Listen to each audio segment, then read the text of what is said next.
Hello. Welcome, leavers and believers, to this very different edition of the Leaving Hillsong podcast. I'm your temporary host, Shaun Nemorin, and today's guest is Tanya Levine. Hello. Welcome, Tanya. Hello. Don't scare them. How are you? All right. So maybe we can start with how do we know each other? How long have we been chatting? But my recollection, and we haven't discussed this prior to recording, 2010. Was it 2010 you got in contact? Yeah, absolutely. So at that time I was working in Cox's Bazar in Bangladesh. Yeah.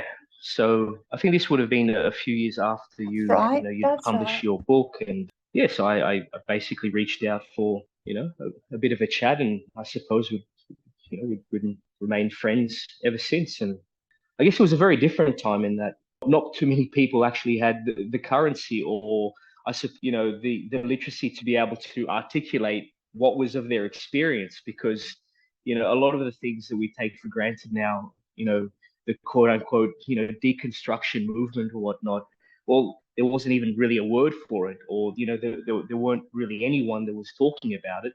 But I mean, many people were in the process of without a better word, deconstructing, and often with individuals like yourself and people talking through things, talking about their experience, and you became a friend to me in that space, and I'm very grateful for that. So I really valued those times. And suffice to say, there've been many people over the years that have had similar relationships with you, and I don't think you realized the impact you've had on people. Yeah, so I just wanted to preface this podcast with that, before we get on to some of the other discussions. So thank you. And a humbler person I don't think I know than you, Shaun. This is the Shaun whose name I've been dropping in the last couple of episodes, called Carl Lentz and the Trouble at Vanity Fair, which is a little play on the Vanity Fair article. I wanted to talk about exactly who I was because I didn't feel particularly represented on this documentary. But Shaun and I have been, do you remember 2010? Is that your recollection? It was 2010. Yeah. I mean, you travel extensively with your work at the United Nations. And that has been so fascinating to me, as well as incredible experiences that you shared with me along the way as well. I've learned so much. So, yeah, it's been like a really interesting series of events between us. Yeah. And I mean, suffice to say that things are significantly different now than what they were when we first started to talk about these issues. Going through that journey with you, as I've, we're all in the ongoing process of, I don't know that anybody arrives at final deconstruction. And those shared experiences have been really interesting, where you've come from a place where you just weren't interested in making any big statements, to some years later being on the pod in the episodes An Economy of Souls parts 1 and 2. So absolutely invaluable information and experience that you shared. And if people haven't listened to them, do not miss these episodes with Shaun. An Economy of Souls, that is just in our first season. evidence of the support, that you've always been so supportive and so positive. And I know that's who you are, but it's been so helpful. I know sometimes you refer to me as your clinical supervisor. Is very much a friendship, and sometimes over the years there have been some difficult moments, and having We had people with difficult a moments. similar lived experience. Oh yeah, well, no, in terms of in terms of where we're at, in the whole journey, post evangelicalism, where sometimes you think that is the truth ever going to come out, or or is just this juggernaut going to keep on progressing and there's no accountability or anything like that? There've been times where I just felt like, what, this place is just like Teflon, nothing is going to influence it.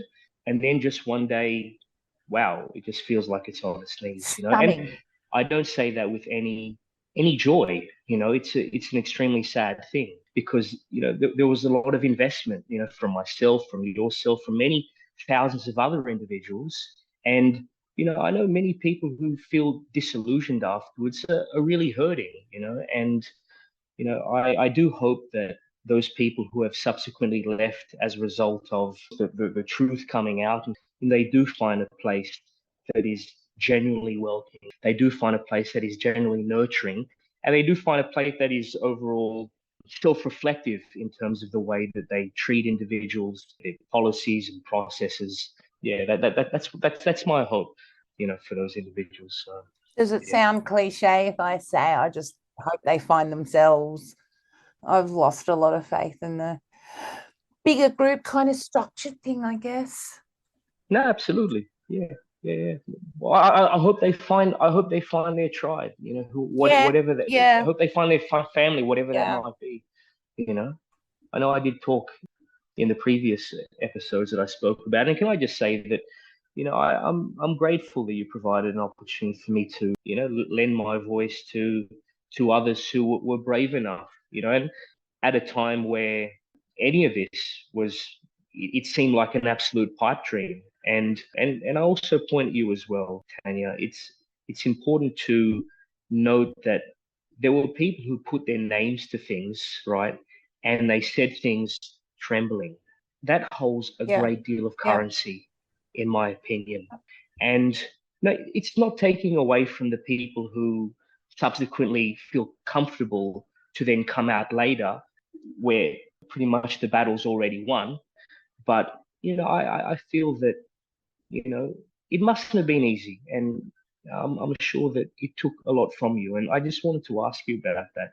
Like, how was that for you? It must have been really a lonely experience for many years to go through that and feel that you weren't believed and things like that. So I just want to ask you that question. Well, you see, this has been a one of late that has come up, and to be, I mean, maybe I was being quite obtuse, but it never crossed my mind to think what they would think of me, because I've been thinking about this recently. It's kind of like the flat earthers. When you're talking to flat earthers, you don't think, gee, I wonder if they think I'm smart or not.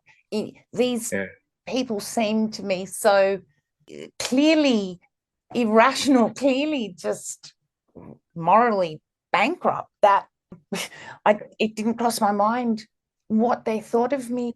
I've since found out there was pretty much a dedicated smear campaign. I've got message after message from former members at some not so long ago that report that, and this is the weirdest thing, right? So a Bible college student might turn up and get told on day one, whatever you do, don't look her up, don't read her book, she's bad news.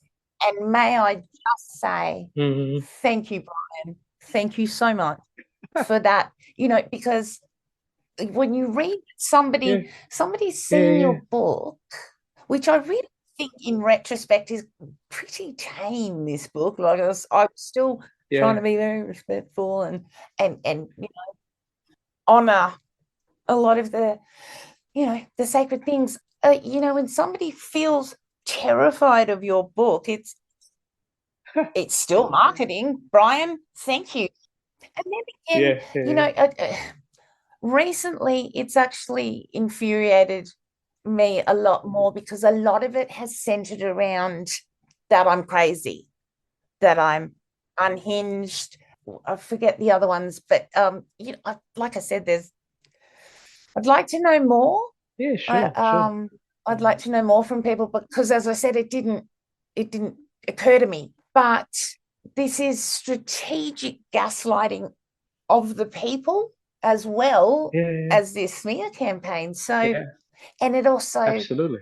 Yeah, I mean, it's a huge topic, but you know, it's fascinating because it's so very gendered and so very easy to say that woman over there is crazy.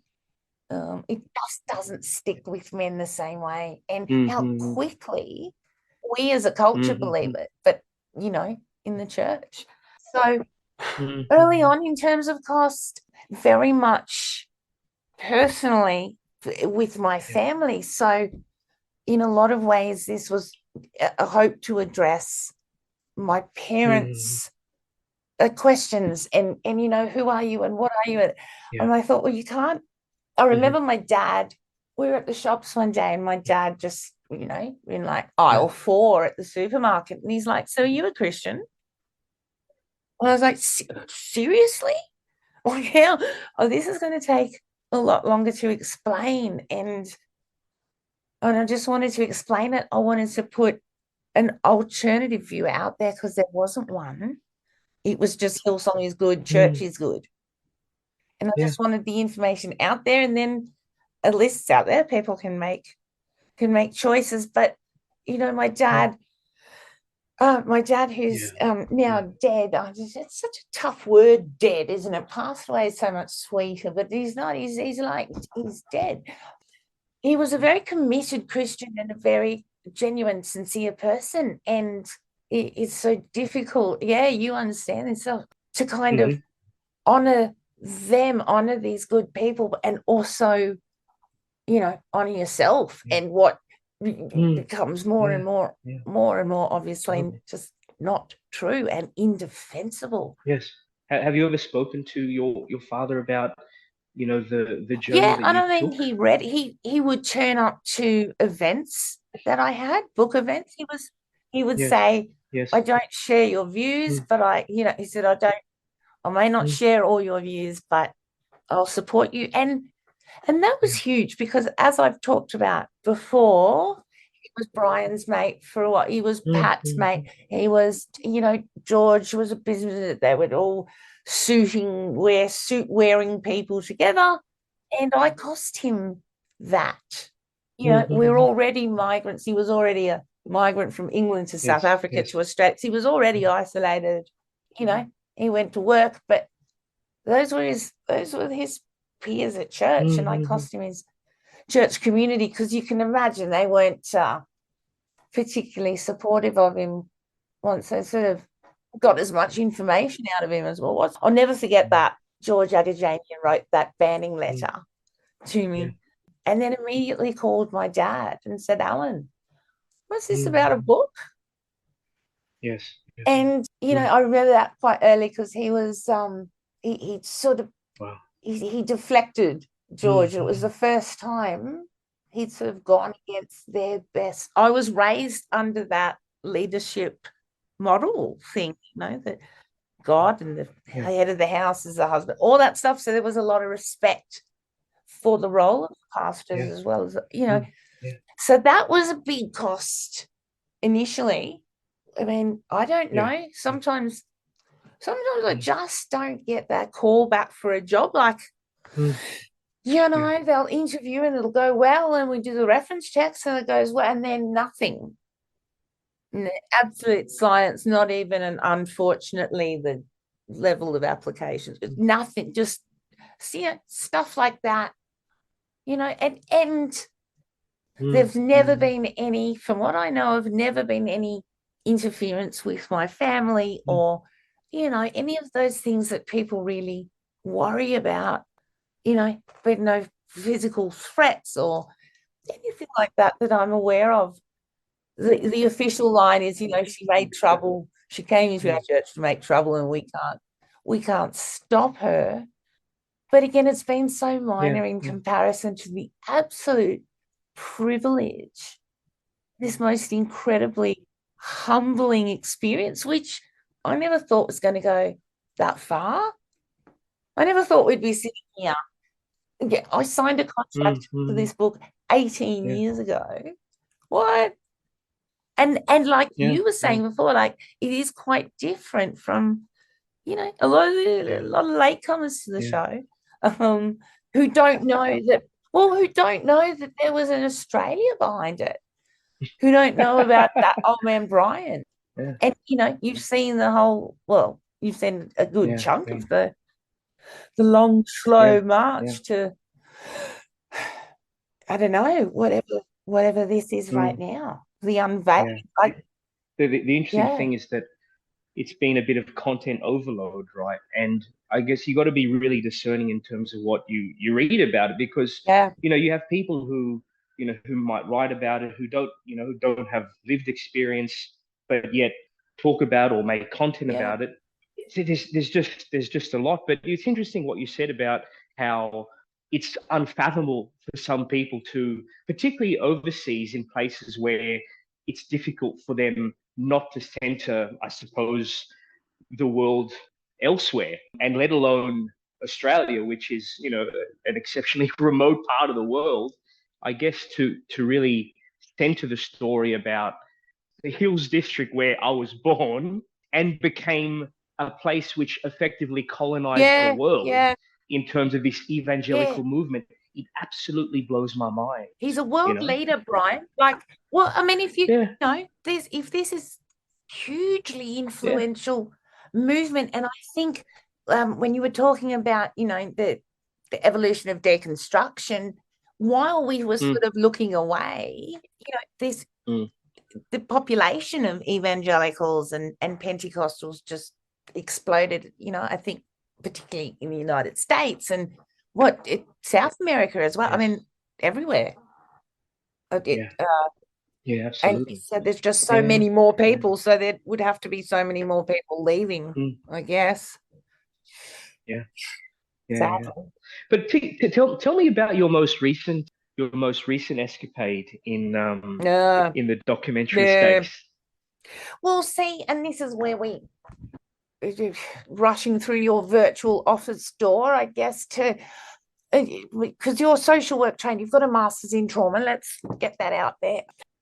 So look, this is where this long tail was really just, wow, where to start? Okay. And, you know, I may start crying. Who knows where to start? Can I just ask you? Can I just ask you something quickly, right?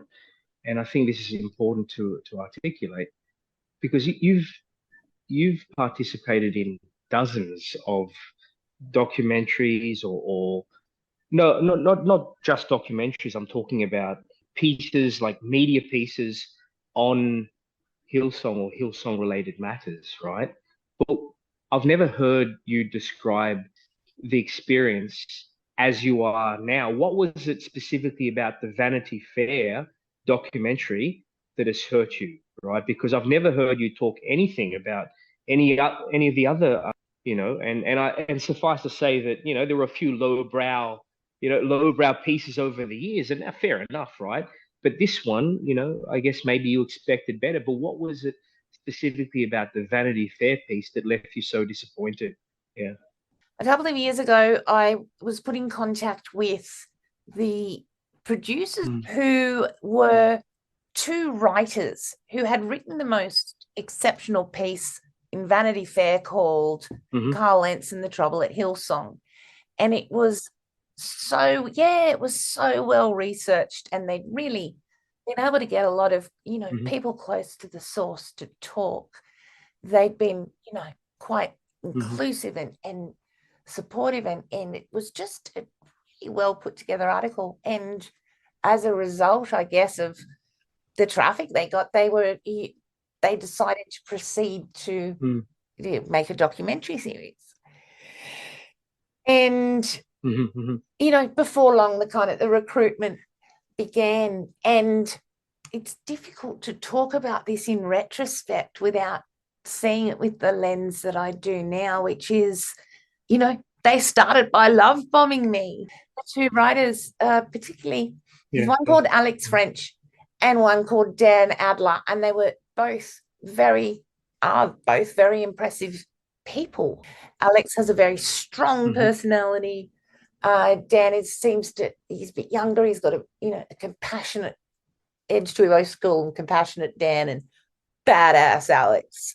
Alex French would like look at me on these Zoom meetings and be like gazing at me, and he would say, "You are Cassandra." Wow, Cassandra being this mythological character that could see the future or something, but people believe it or something. All right, so he's telling me all these things. What do we need to do to get you on board? Blah, blah, blah. Well, it's Vanity Fair, right? And you don't have to know me for 2 minutes to know that I love celebrity. I love all the lights and gossip and the networks and the fascination with human behavior, like all of it, right? So, and I have since I was 10, I've been reading these, gossip magazines and stuff, national importance. Anyway, so here we are, it's Vanity Fair. And these guys were pretty much starting from scratch, and that's cool. Like, they didn't understand the complexities of religious trauma and all that, but they pretty soon did, and they got on with it. Took them a really long time to get a director, and it wasn't until about June last year that Stacey Lee came on board, and that's when I kind of had a bit of a little tantrum, because I've done a lot of interview. Everybody's heard my story already. Can't I do something different? And we highlight other voices. Sure, people have seen me. No, we've got to have you. So yeah, they sort of then disappear again, and then come back for information and go like, right, here's Stacey. Now, poor Stacey at this point had no idea, but I was like, no. You guys recruited me. This was the whole thing, right? You did the love bombing.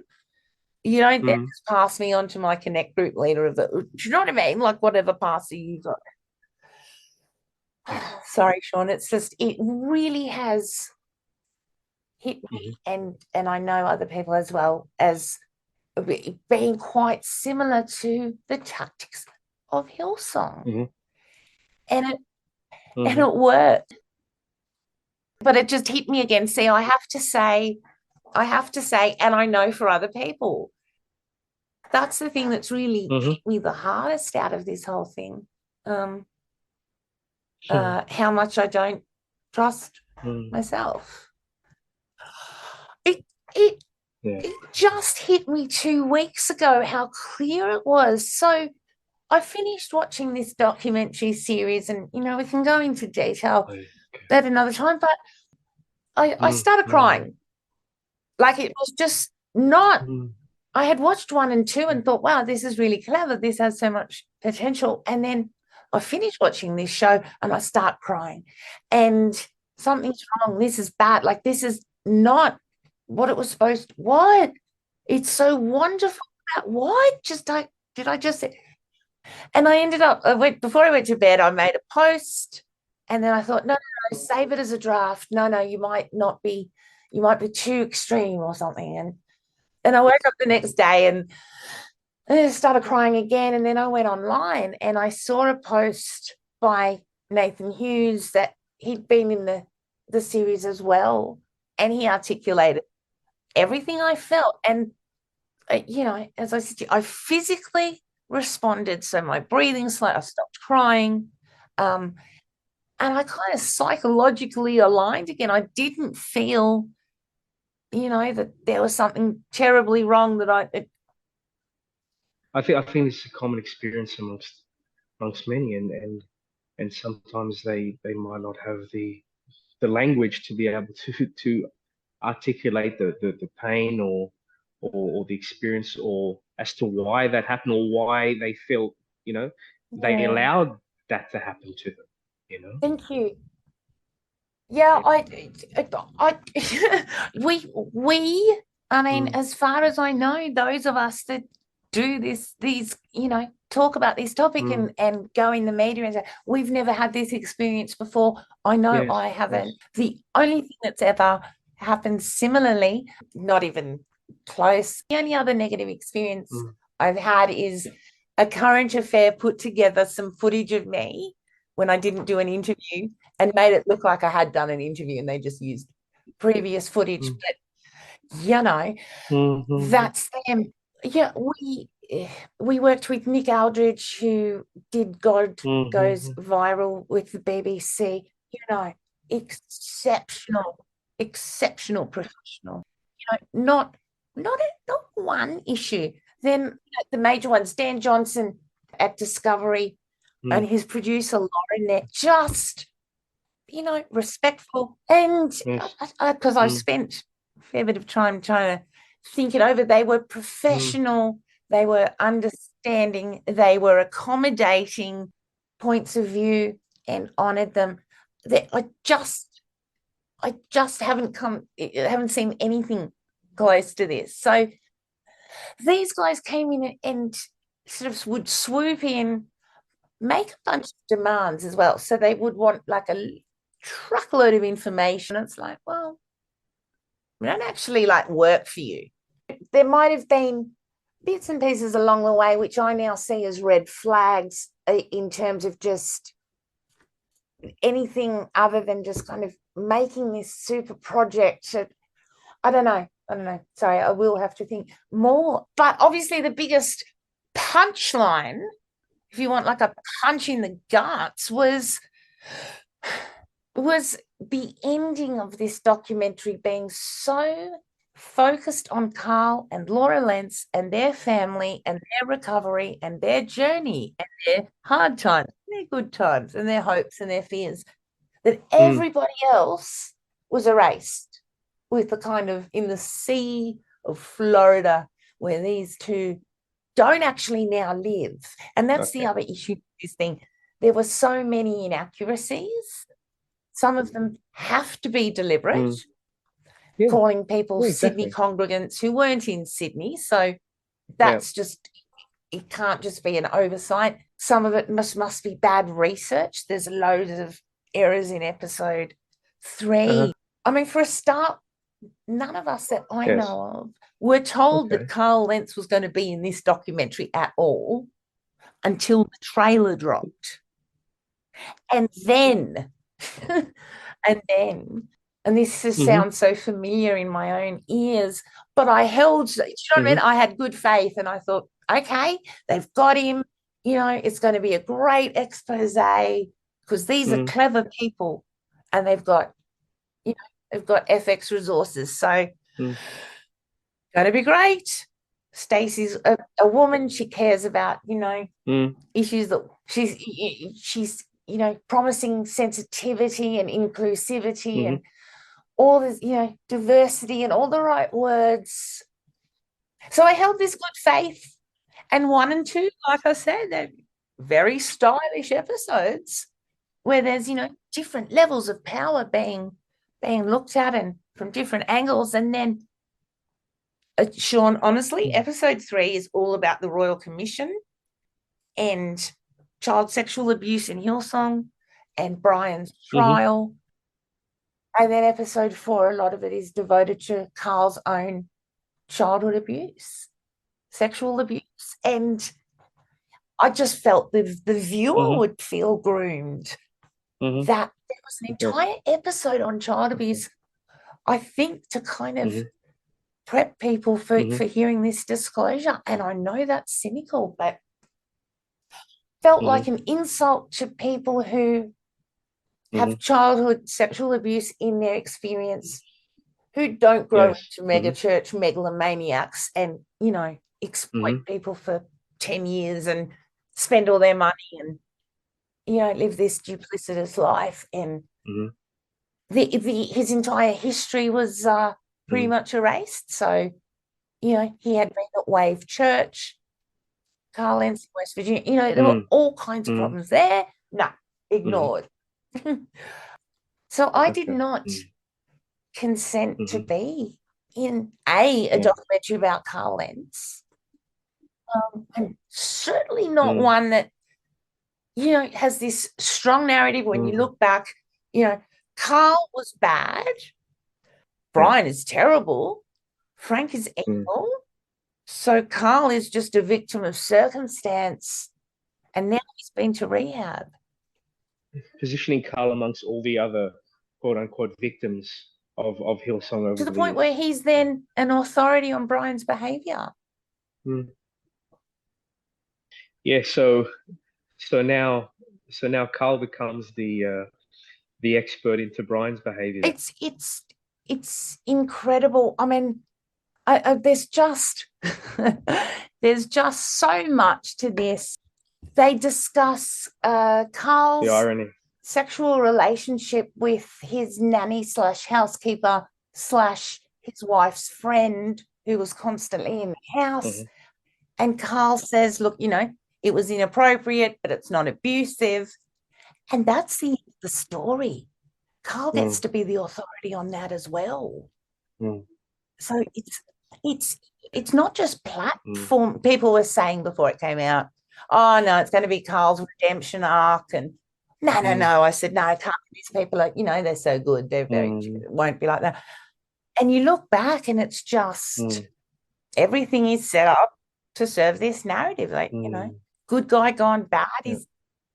He's Do you think the family would have participated in this documentary if there wasn't that goal in mind?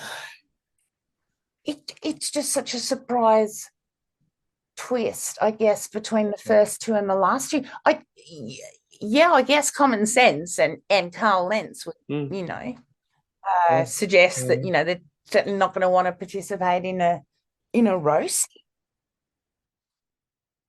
I mean, someone who's been outside of the public eye for several years now, you know, and yeah, well, yeah, 2.5 years, you know, but Two and a individuals half. like that, they can't be outside of the public eye for very long, right? So, you know, and in many ways, it's why I wasn't particularly interested in watching this documentary, because I felt that was going to be the outcome. You know, call me cynical, but yeah. And I'm very sorry. I'm very sorry that happened. Well, I'm very sorry. Like, I feel like, you know, I got scammed like a noob, you know, from the beginning. And I guess the lesson is now, Can I ask you the question? it can happen again. Okay, and if you can let's have a scenario that Carl does participate in this documentary, right? What would you have liked Carl to say, right? What presentation would you have liked Carl to show that shows, I suppose, having worked through issues, being quote unquote a redeemed individual, right? And do you think it's possible?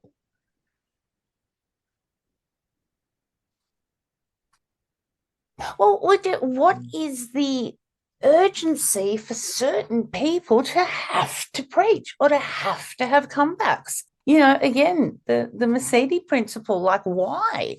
Why do you think that you need to be the voice when, you know, particularly after these large things, and this documentary left out the bit where he moves to Oklahoma and gets a job at the church.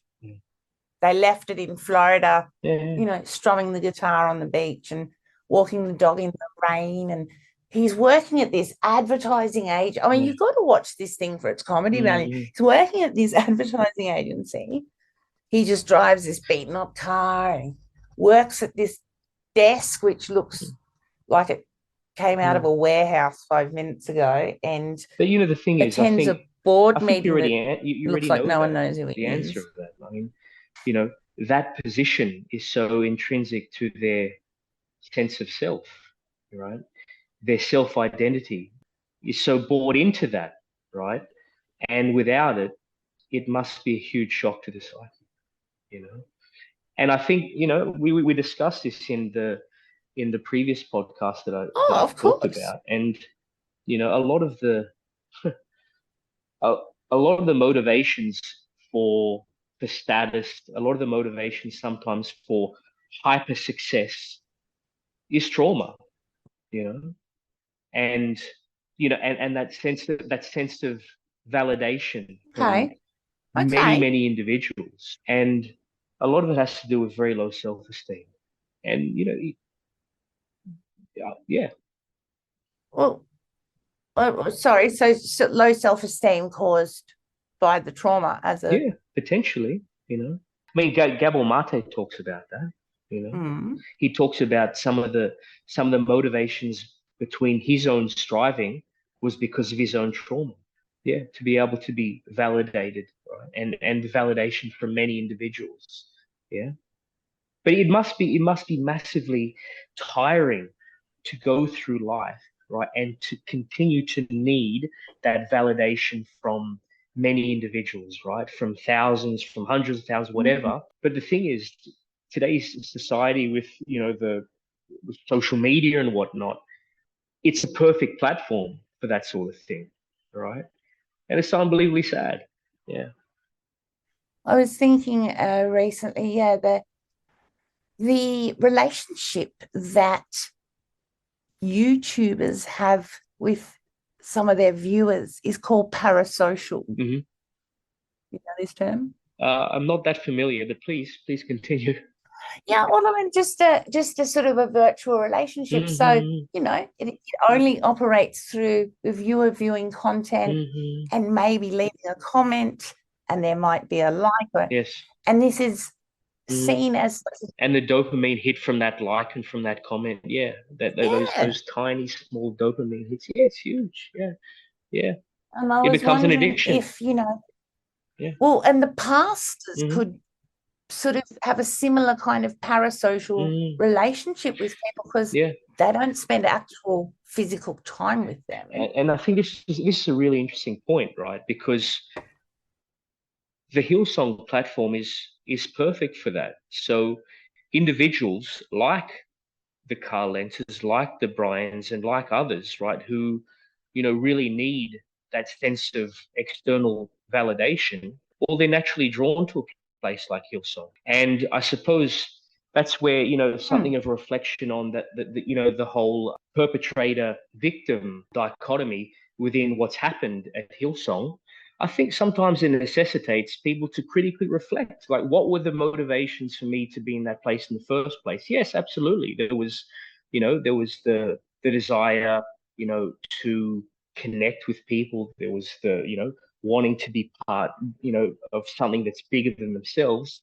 But I think many people are also attracted to the platform that it could potentially bring them. And many people who were deeply wounded were those who just weren't provided with that platform. Yeah. Oh, that's Sometimes touchy. I mean, that's some touchy stuff there. That's sensitive. Did you want to? I mean, I'm you're not saying saying that all, they're. but you know, many people, maybe not many people, but some people who were disillusioned by some people were disillusioned. Absolutely, I think, you No, know, but I I mean, think if it it's does require a bit of um. trauma related or. I think I don't know if it's trauma related. I think it's more that Hillsong provided a platform for people to be part of something bigger than what they were, right? If they were to go at something alone, they might have not received the opportunities, right? But Hillsong did provide opportunities, right, for what I people see. perceive to be the resemblance of success, you know? But there can only be a few, right? There can only be a few within that echelon, you know? Yeah, And, you know, right. many aspired for such. And not everyone got there, you know. And that is huge. I mean, those aspirations are often encouraged by leaders Oh, or absolutely, absolutely. You know, people and who this is, pray a yeah, prayer. yeah. I mean, You you know, know, you're going to be. yeah, you know, that's often what, you know, they're preaching, you know, to change the world for Jesus, right? And to change the world under the Hillsong framework, you know, under the Hillsong umbrella. but there's only so many people who can have status within an organization. And then you have thousands of people jockeying for that. And it creates this sort of dynamic. And, I think there should be more of a critical reflection from, people who have left the institution. That's how I refer to it. Previously, I never perceived it as a church. I thought it was just an institution, a corporation. And in the same way that, people are trying to get promotions in a corporation, right? That's what people are trying to go for in the Hillsong movement as well. So sometimes it requires a bit of reflection in terms of what were my motivations and what did I bring in this particular exchange that enabled me to be really hurt by this situation. I've grappled with some of those questions.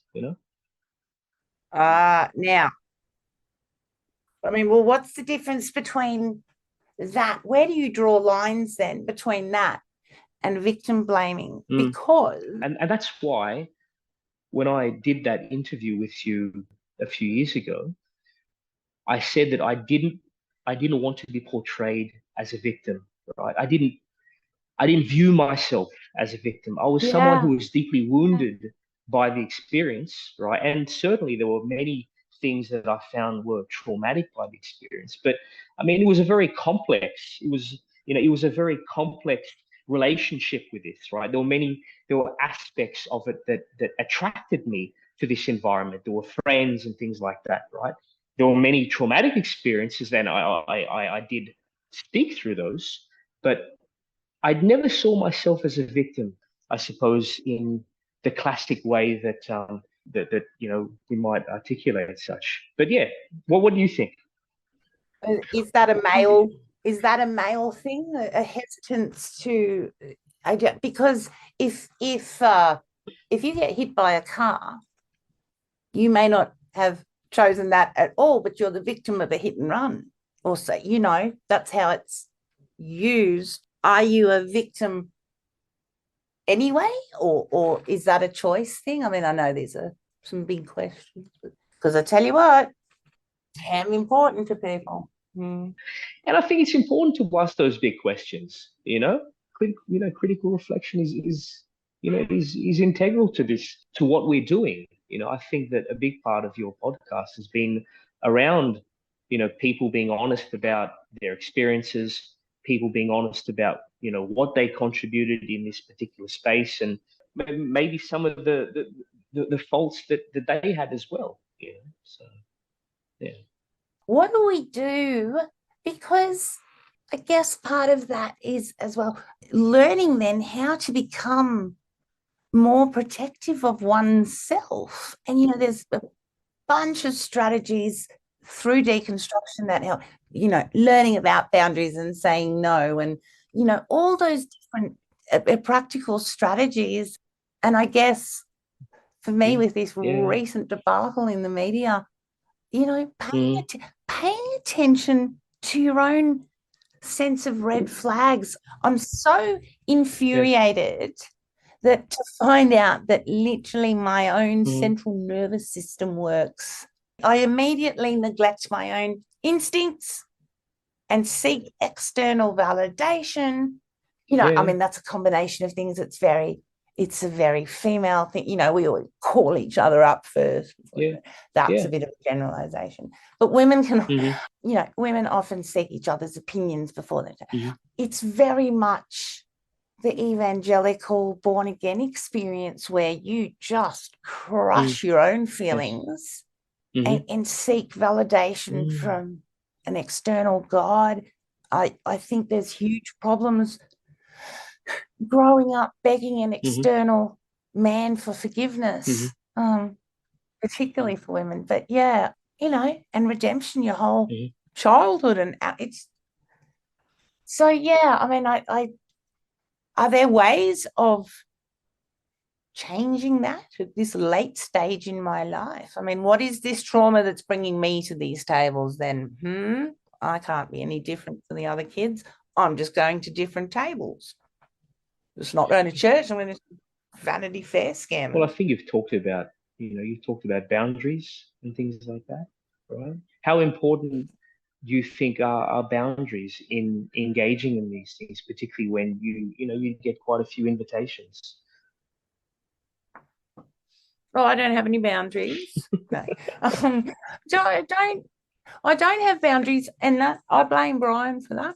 We're supposed to witness at every opportunity. So, we were taught very much not to have boundaries, to violate other people's boundaries. It's on a practical level, it's very different.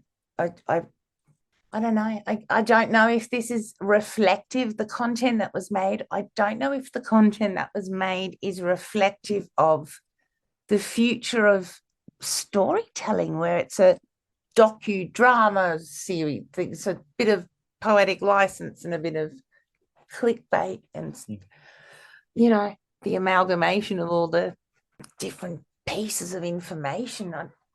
Because they threw in some animation in there as well, and some rap, and do we never, is it, because I wrote to Alex French and I said, this is why mainstream media is dead and you killed it. They think it's the final word. Yes. They think that that's it, and that there's one opinion. At the end of this thing, Alex French says, I think Carl Lentz has paid for what he did. So he's the authority of this thing. Forget all the people who, literally shed tears and distress in the previous episodes, recounting their trauma, as well as their best attempts to engage with leadership and, to seek reconciliation. No, it's the Carl Lentz show. It's a bait and switch. And I guess we just keep learning in life. I mean, I guess a worse move would have been to keep going. I don't know.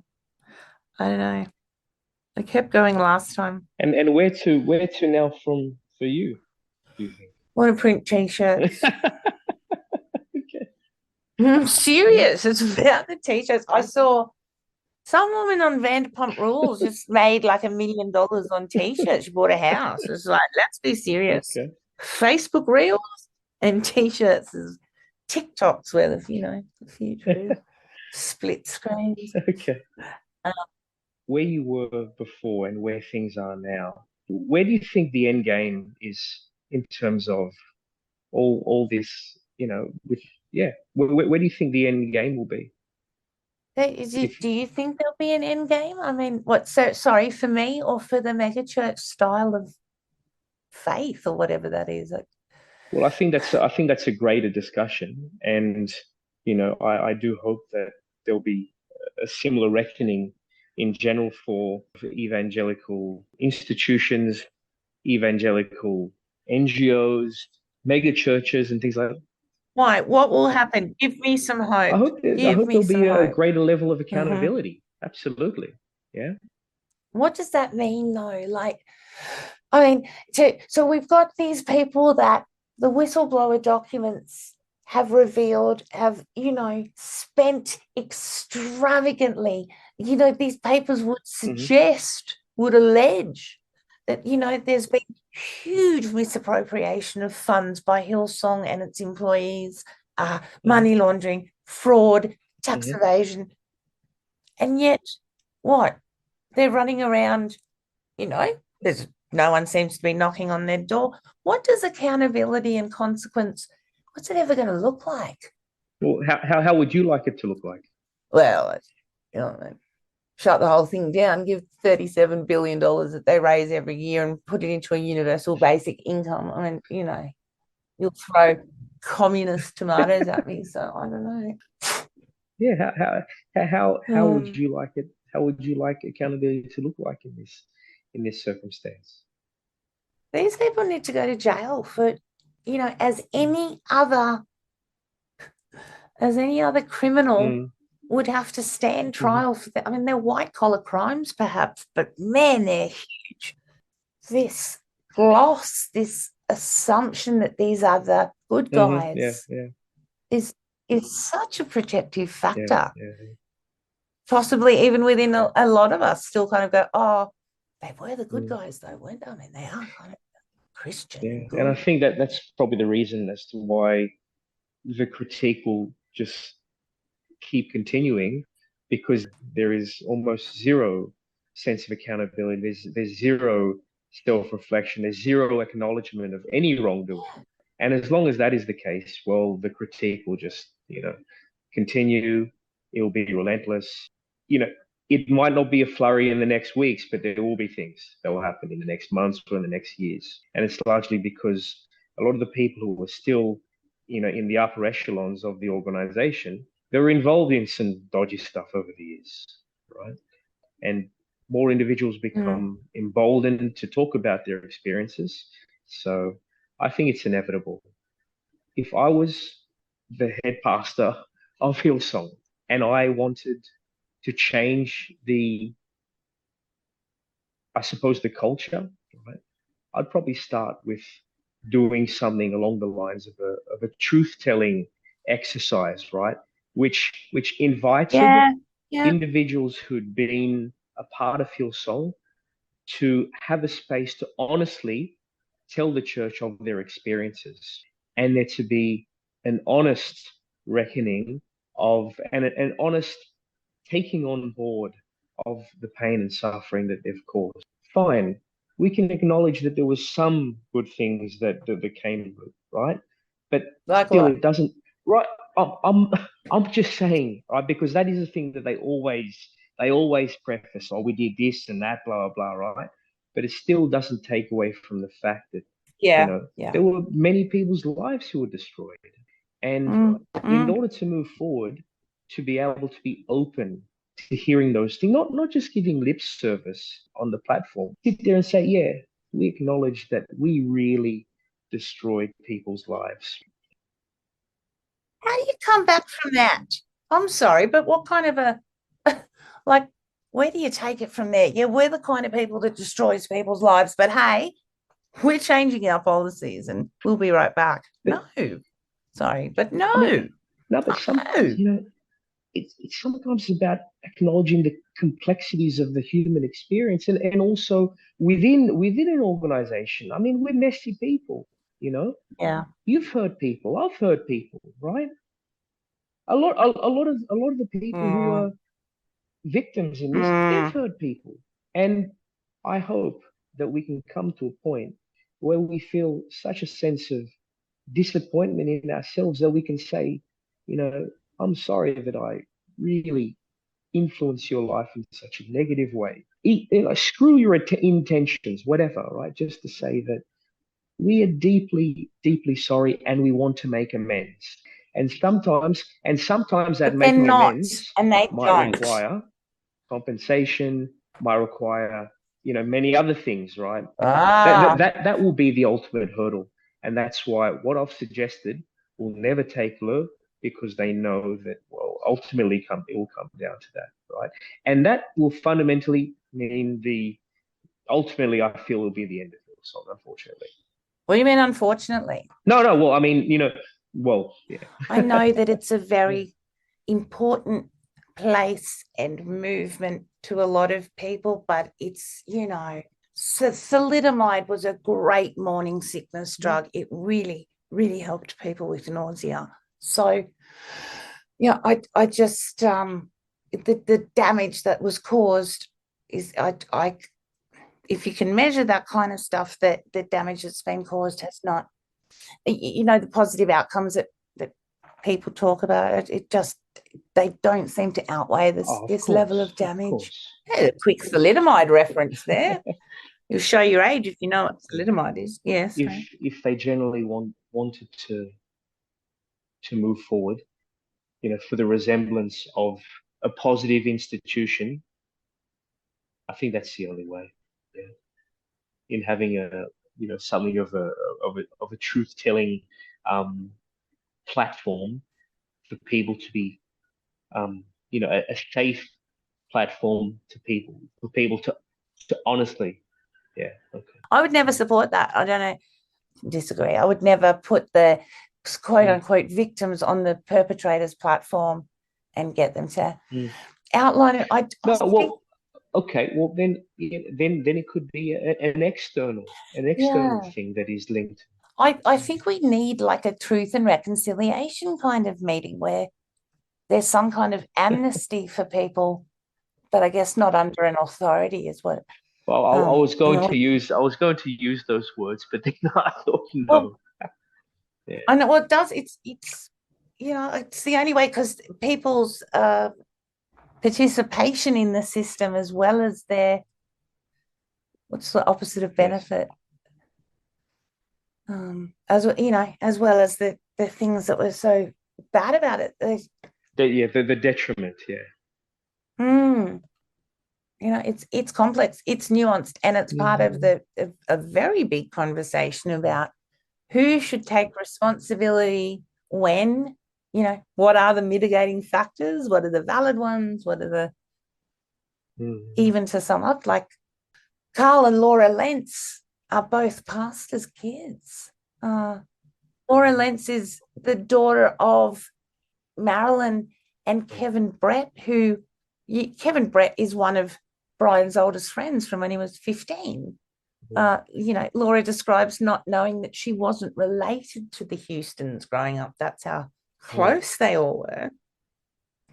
And she married Brian's protege, who was the child of a man who wrote a book called The Business of Church, Stephen Lentz, the lawyer. So, or is he a pastor? Religious family. So what's the extent of their choice in life?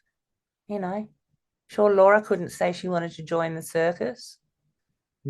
Absolutely. It's really, and I think, like you said, it is, they're important questions. There may not be answers, and yours is going to be different from mine. Who should be accountable for what at what point in history? I think in simply talking through issues and to be able to ask difficult questions and to be able to critically reflect, as I said before, and to be able to change our own minds, right? I think that's important. I think it was poignant what you put forward before about about the choices put before people, and I think you can also feel a great deal of compassion as well for people who grew up in an institution like that, and might not have known any better or haven't been given a different pathway. Had they have been, they might have chosen differently. If they've heard something all their lives, right, in terms of what to pursue, well, I mean, is it, can someone be blamed for pursuing that? I don't know. These are difficult questions. And they're told it's their God's destiny, and Absolutely. And they're raised in an environment that is, so isolated from mainstream society in so many ways, even if it exists around it. Yeah. It's difficult to, it's this whole victim perpetrator narrative, in asking, what do we bring to the table, in this and also about others whom we might perceive as being perpetrators, who might also be victims as well. So, very, very common. Of very course, common. yeah, we all know this. We all know this. Someone who's worked in, has been a therapist in correctional and detention facilities. Yeah, absolutely.